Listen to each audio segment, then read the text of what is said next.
Number 6. In lacrosse, a ball is thrown from a net on the end of a stick by rotating the stick and the forearm about the elbow. If the angular velocity of the ball about the elbow joint is 30 radians per second and the ball is 1.3 meters from the elbow joint, what is the velocity of the ball? All right, so we have a little picture here. All right, here's the ball, and the distance between the ball and the elbow joint is 1.3 meters, right? And it tells us that the angular velocity here, in which the stick and the arm are rotating about the elbow joint, is going to be 30 radians per second. All right, so our job is to figure out the velocity.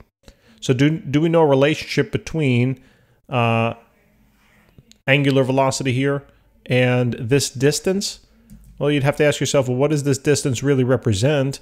And this distance actually really represents the radius of the circle, right? Radius.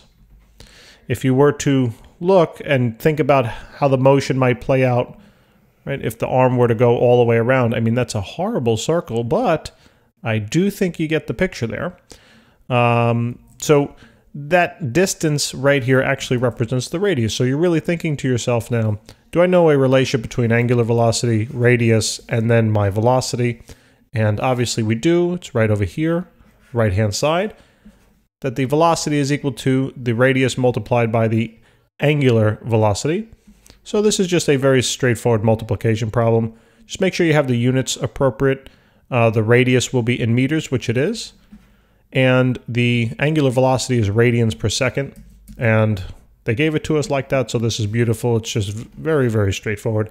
Simple plug-in chug as we call it. So 1.3 times 30, so it's 39, all right?